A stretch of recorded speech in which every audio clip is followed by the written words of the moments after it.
Hey everyone, welcome to a new video here at Sublime Traders. I'm Logical Orange, and today, the 17th of February, we are going to take a look at the price action for Bitcoin.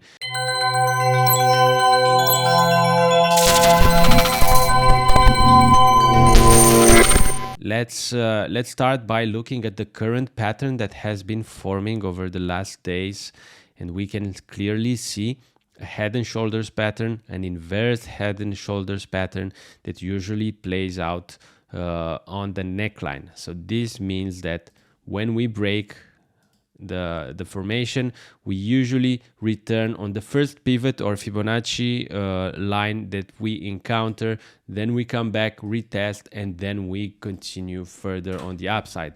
So this point right here would be considered the best entry we can get in a head and shoulders pattern.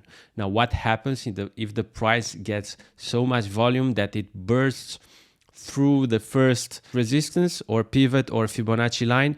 Well, don't chase it, because if you didn't enter in this support area right here, chasing it on the upside is not a good idea. The price will eventually return to retest this neckline. It almost happens like this almost every time. So chasing it to the upper side will give you less profitable entries, and you will lose more time basically. So the entry point that we need to target for this formation is somewhere around this level. So let's say 45k. Of course, nothing is that precise in trading, so we can have multiple entries around here. So a trade based on this schematic would look something like this. Of course, we need to take into consideration the 0.618, which is extremely important because right now it is also confluent with this Kumo cloud that has been formed along the way. So this Kumo cloud right here, the straight line that you see right here, is the result of trading for 27 days worth of trading, created this line right here, which is now acting as strong resistance.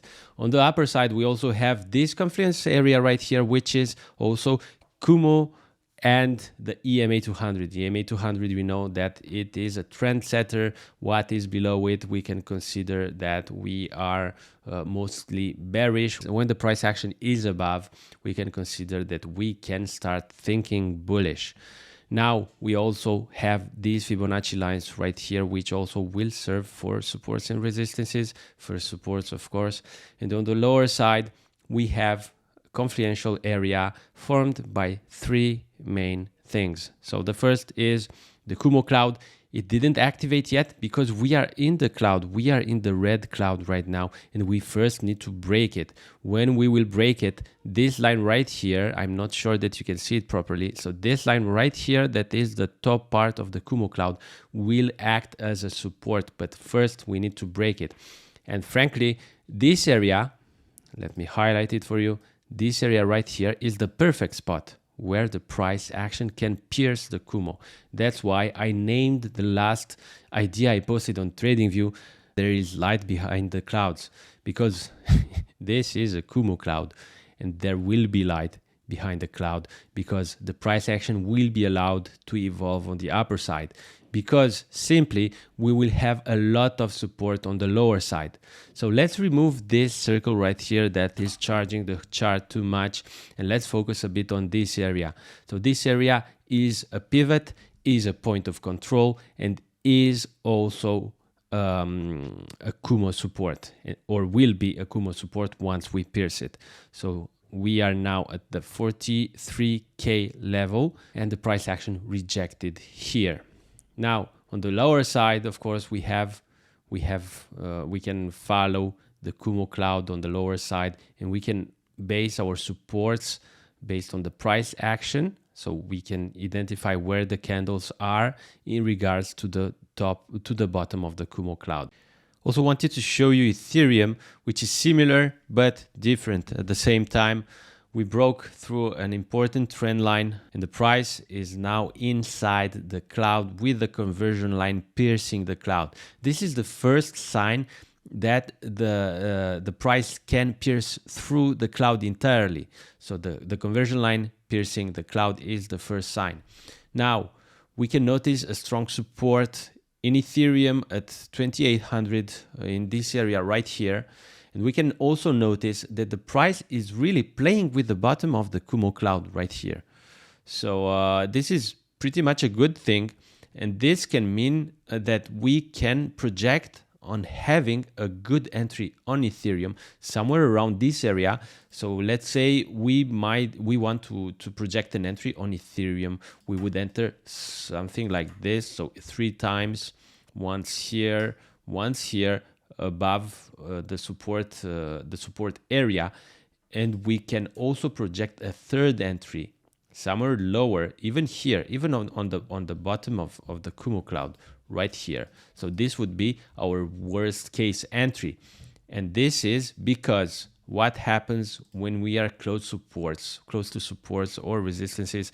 Well, there are some types of movements that are influenced by big players, really push the price beyond the levels that we expect it to touch. So let's say we drop all the way down here, we get 1 entry, 2 entries, the third entry, and we might even get another spike and then go back up. That's why it is a good idea to have multiple entries. 3 entries is a good idea. 4 entries is also a good idea. But remember that if the price action doesn't touch all entries, you will only have one part of your calculated position executed on the market, and you will not get that much profit when the price turns with you. And I would like to end the video with a quick look at the visual order book on the 1 hour chart, where we can also see that we have the first doji candle, we have the second doji candle information. This doesn't mean that the price will go up, straight up from here. It means that it can go up, and then depending on how orders are placed along the way, it can even continue further. However, for now, the descent is stopped, and the price is projected to go up at least to the half of the initial drop right here. So I project that the price can at least go to this level right here, 42,500, which has some orders placed, not a lot, but this can mean rejection if there is no volume.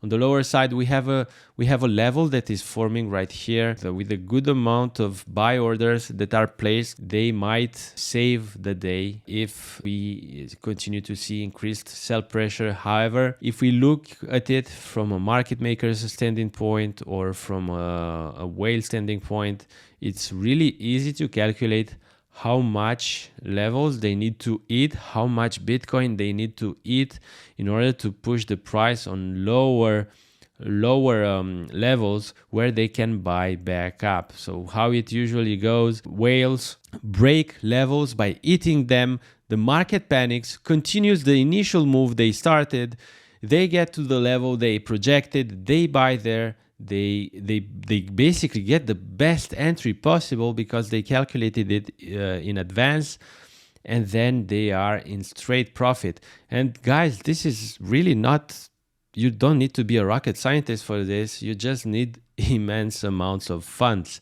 And if you can do it on Bitcoin, you can replicate it on basically any other asset that is correlated with Bitcoin. So the whole cryptocurrency market. And we also have lower levels that are notable, like 40,600.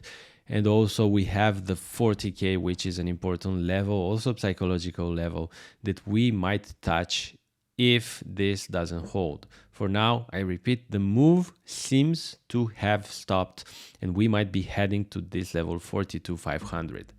This is all for today, guys. Thank you for watching. See you in the next video.